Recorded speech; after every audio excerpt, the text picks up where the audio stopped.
It is your Classic Metal Show right here on theclassicmetalshow.com. That's brand new stuff from Hammerfall, from the album Built to Last. That one is called The Sacred Vow.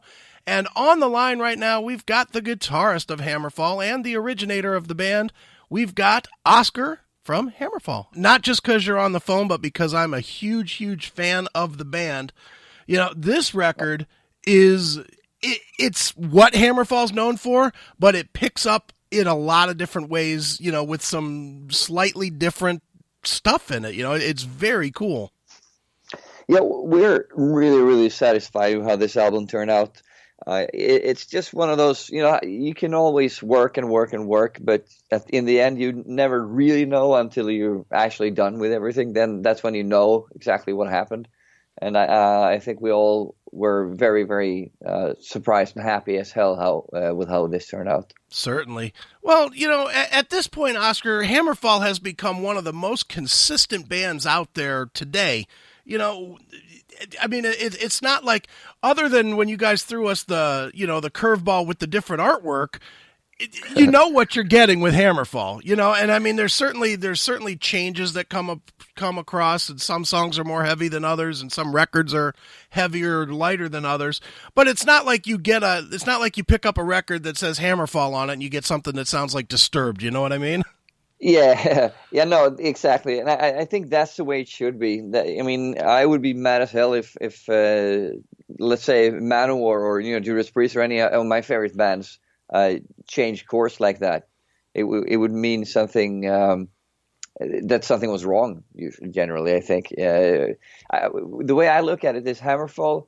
We're trying to make heavy metal albums, and I think within that spectrum, I think heavy metal is such a broad genre that you can do a lot within that genre. For example, I would not categorize Disturbed as heavy metal per se. That's not what I mean when I say heavy metal. Everybody's got their own different meaning, of course, with that. But when I'm talking about heavy metal, I'm talking about, you know, Accept, Priest, Maiden, that sort of thing. Sure. And I think still within that realm, there's a lot to that we can do.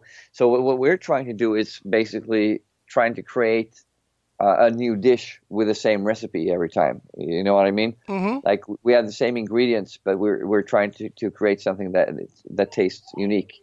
Basically, that's basically what we're trying to do every time. Sure. Is it difficult to do that because just for the simple fact that people's tastes themselves change? You know, I mean, you guys have been around, what, 20 whatever years at this point. Mm-hmm. And I mean, obviously, probably the music you were listening to in 1993 is not the only stuff you're listening to in 2016. So is it difficult to maintain that same, you know, cohesiveness? I see what you mean. The stuff that I'm listening to now I'm listening to more things than I was in 1993, but the things I was listening to back then, I'm still listening to. Sure. So it doesn't mean that I haven't replaced any of my favorite bands with another favorite band. So I've just added to it, if you know what I mean. Mm-hmm. So that makes it not really difficult, because I'm still resting. Sorry, my dogs are barking. All right. I'm still resting my creativity on the same laurels, basically. So, I mean, it is difficult to keep finding new ways to do the same thing, but I mean, that's the way my favorite bands have done it throughout the years. And this, like you said, we've been around for 20 years. This is our 10th studio album in 20 years. Sure. And I think we still have a lot of variation and a lot of things that with our albums that makes them unique. And as far as my, you know, the Built to Last, of course, the album title obviously refers to that, and that we have been around for 20 years, and that because nobody believed in us from day one except ourselves. I mean, not even us. Right. We didn't believe that we were going to have this kind of success, of course, but you know, that's sort of what the album refers to, and that's the way I see it too. I mean, all my favorite bands have been around for, you know, 30, 40 years, depending on what band you're talking about. But so there's a lot, the longevity to heavy metal. I think it's just, if you love it, you love it, basically. Right. I agree. Now let's talk about Built to Last a little bit, Oscar. Very strong record, like I was telling you before we started the interview. Mm-hmm. The one thing that's really, I don't know if I would say interesting as much as it's just cool, is that your singer, Joachim Cans, really went high on a lot of these songs. What changed for him to really pour it on like this? Well, I think this is a confidence issue. It's also an issue of him knowing exactly where he is with his voice. He's like the thing I'm so surprised and proud of him of is that he's been around doing this for so many years, and he's the only singer I know that gets better and better with age. It's ridiculous. So these high notes were just something. I mean, usually some of the higher notes he sometimes does, puts himself in that spot, but sometimes I write music on my guitar and then he has to sing it, and sometimes I'm not really. I don't really take care as much where how high he has to go. Sometimes it just happens to be really, really high. And one of those instances was actually the Sacred Vow in the chorus of the Sacred Vow. He said to me when we were singing, I mean, when he was recording this song, he said, how are you thinking? I mean, he's almost a little bit like angry, like, how were you thinking? What were you thinking when you did this? I mean, I'm never going to be able to sing that. Like, oh, no, you're not supposed to sing that either. That was supposed to be the backing vocals only. And then it's like, okay, well, I'll give it a shot. Let's see what happens. All right. And then, he said to me and James Michael, who was producing the vocals, like, I'm never going to do this, but I'm going to try. And then he did one take, and that was almost perfect. So James told me, this was really, really close. Do it one more time, and then we got it.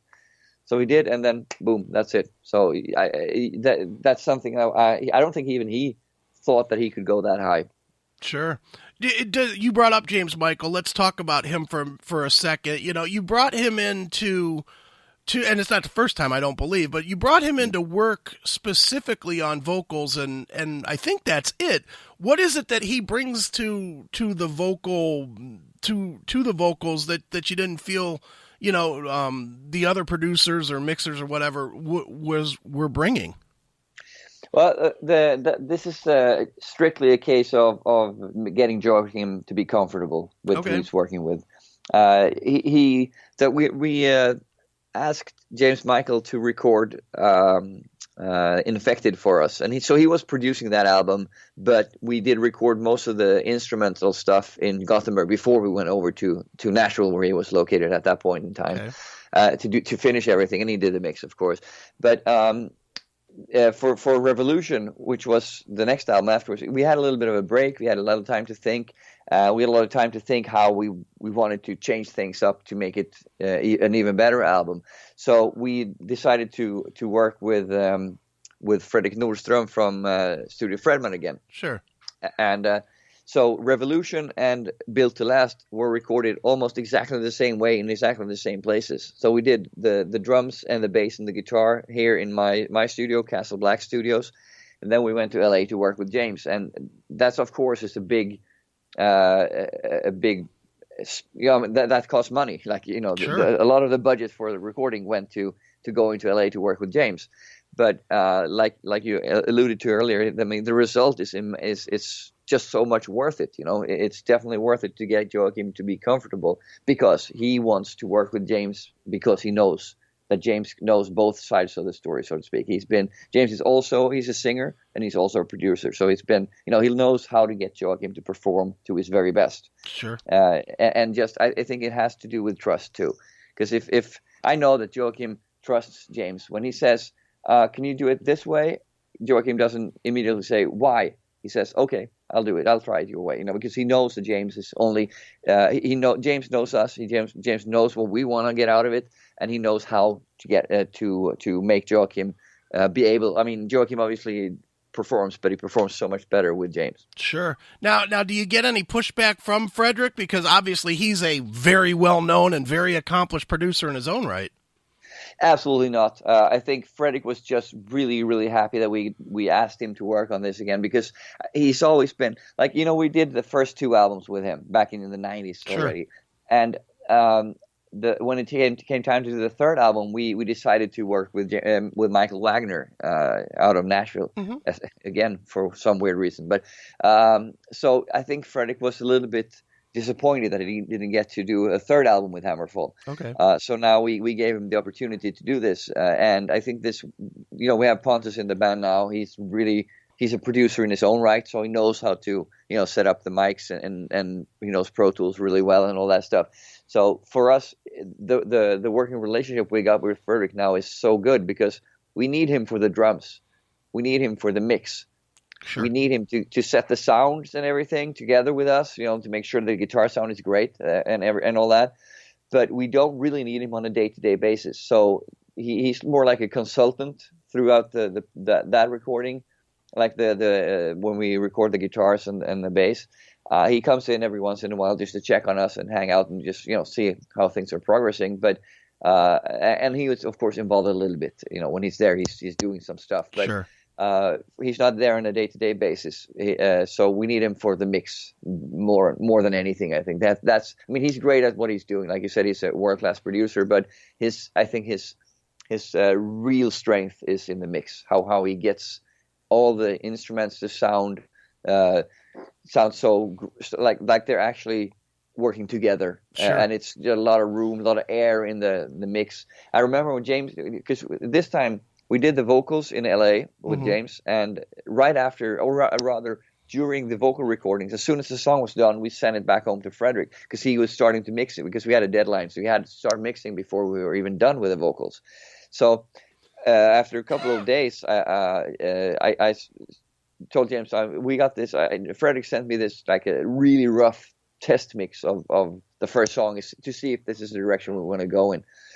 And I played it to him, and James was like, I saw his mouth go, wow. He was like really in awe, basically, because he thought, just as a rough mix, even so, he because James also does mixes, so he knows what is necessary to do to achieve certain things, and he was really amazed at how Fredrik did such great things with so little, so to speak. So Fredrik is just perfect at what he does, and then without him this album would never sound the way it does. But at the same time, he doesn't have that ego that like, I don't want you working with anybody else. He's fine with the setup that we have. And I think that we, like I said, we did record Revolution and Built to Last in exactly the same way, because the first time it worked out so well, and the second time I dare say it worked out even better. Sure. Well, speaking of egos, the one thing that always surprises me about you guys is the lack of ego that comes with you guys, and specifically, as far as instrumentation comes, I've always been really intrigued by yourself and whomever the guitar player that was working with you is, that you guys, it never seems like it's one of those things like, well, I'm playing leads and that's it. It seems like you always split the parts equally, and it seems like, or maybe not equally, but just more where they fit. Is it the same way with Pontus now as in the past? Oh yeah, with Stefan, who was the guitar player before Pontus, we have pretty much the same type of deal. I mean, like you said, we don't split it 50-50, but I look at myself as KK Downing to whoever, like Stefan or Pontus is Glenn Tipton in that case. That's what it feels like to me, because I'm obviously not as good of a guitar player as they are. They're much, much more proficient in lead guitar playing.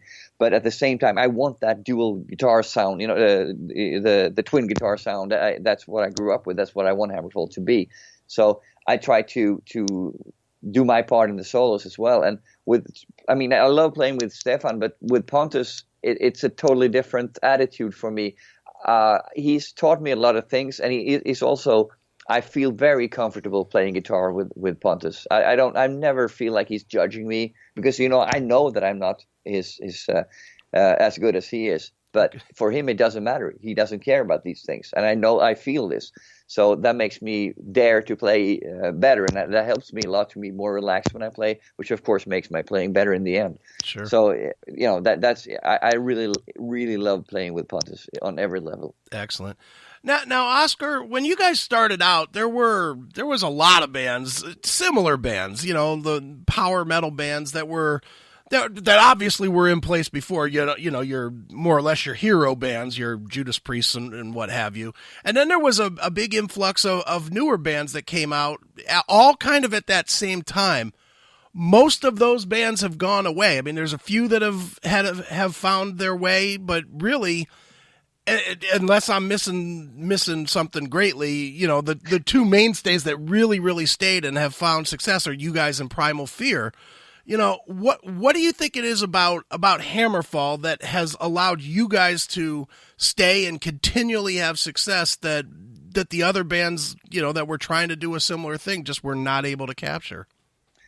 That's really difficult to say. I think because you're in the U.S., you see things differently. I mean, Sure. Primal Fear, I know they've done a lot of tours in the U.S. over the years, but they're not really a big band in Europe in terms of in the metal genre. I mean, you got bands like Ed Guy, for example. They're a much bigger band in Europe Right. when it comes to that sort of thing. So there is a lot of bands that you probably would regard as small or bands. not or insignificant over there, but they are in reality in a different territory. They're pretty big, but I think what I say this. I've got this question a couple of times, or some variation of it, and it always comes back to, for me, the fact that we knew what we were doing from the start. There was never any discussion. Let's see, what's Hammerfall going to be? What kind of band is Hammerfall going to be? Sure. And when we actually got the released the first album and things started rolling for us, there was never any question of what we were going to do next. There was, the vision was there. Joachim and I had the similar vision. This is what we want the perfect band to be like, or whatever. And there was never any identity crisis going on. And I think that has a lot to do with the fact that we started Hammerfall because we love heavy metal music. Period. That's what it is. Okay. And back in those days, I mean, I started this band in 1993, and back then there was nobody liked heavy metal. At least nobody liked melodies, especially not in countries like the US or UK, which was very heavily influenced by the US back then. But it was also the same in Sweden. We were, I wouldn't say spit at, because people don't do that generally, but laughed at a lot. Like for people said, like, this. Oh, why are you playing this ancient music? Don't you know that it's the 90s now? You have bands like Korn or whatever. Right. Whoever. Whatever those types. I'm not really into those bands, so I don't know them that well. But the metal music at that point was 99% those types of bands that were aggressive, rhythm-based, really angry bands, and I never liked that very much. I mean, I used to play death metal for a while, but for me, that's a totally different thing. Screaming and being, growling and screaming are two different things in my mind. Sure. So I enjoy the death metal aspect of a band, but I do not enjoy the hardcore influenced aspects of bands generally, and that was so much prevalent back in those days. And so when we said we just screw it, sorry, screw it, we just go ahead and play the music that we like, and the music that makes us happy, because nobody's gonna listen to this anyway. The heavy metal is such a small part of the music scene right now that it doesn't matter what we do. Let's just do it for ourselves. And because of that, because we had that attitude going in, I think it was very easy once we got success, which was not counted on by anybody. Not. I don't think even the label counted on any kind of success with this. But they wanted to release the first album anyway because it was a heavy metal album, and they always wanted to do that. So once things started rolling, it was like we had like I said, we had a vision of what we wanted Hammerfall to be like. So we just went ahead and fulfilled that vision. And because it was rooted in a lifelong passion for heavy metal, it was like that's, I think, is one of the cornerstones of why Hammerfall is still around 25 years later. Sure. Now I'm curious, just because of what you just said, I know, and I mean, obviously it wasn't on a record or anything, but I know your first singer wasn't your first singer the guy that's in Dark Tranquillity? Yes, he was. So was Hammerfall that kind of music, or was it still? Oh, no. Never. No, never.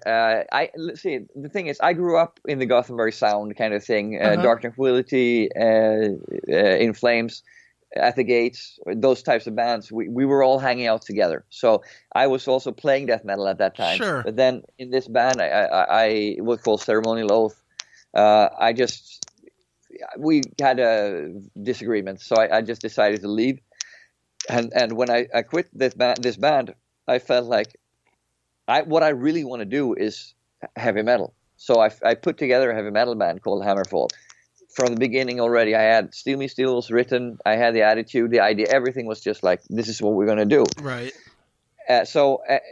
Like I said, this type of music wasn't very popular back then, but I knew some of my friends still liked it. Some of my friends weren't ashamed to say that they still liked it. Sure, right. And the Dark Tranquillity singer, Mikael, was one of those guys. Okay. So I knew he liked it. I knew we needed a singer. He could sing somewhat. He sings a million times better now in Dark Tranquillity than when he did 20 years ago, because he's really learned over the years how to use his voice. Sure. But it still was heavy metal. I mean, he sang songs like "Steal Me, Steal" and "Unchained," and also even "Hammerfall" back then in those days. So this was never anything other than a heavy metal band. Sure. Well, the new record is definitely heavy metal. It is called Built to Last. It is brand new Hammerfall. And Oscar, as a tradition on the show, we always let the artist pick a closing track to end the interview and maybe tell us a story about it. So what would you like us to wrap this interview up with? From the album, you mean? Yeah.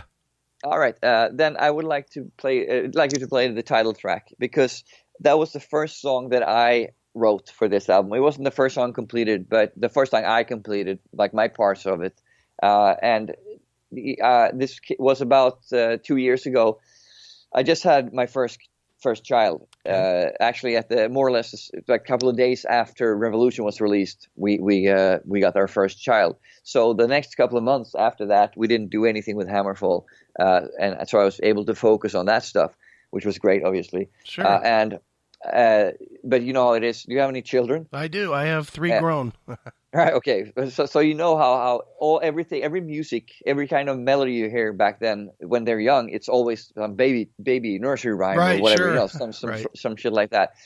So I had these baby songs in my head 24 hours a day, basically, and so I couldn't get them out. One day I was driving my car and I had listened to some sort of thing, one of those things. And so I had it in my head, and I started thinking, it's like, what happens if because this is very positive, it's in major, obviously, it's a very happy song, a happy melody. Sure. So, but I said, what happens if you make it in minor instead, make it a bit more sad, just keep the same attitude, but make it sad instead of happy.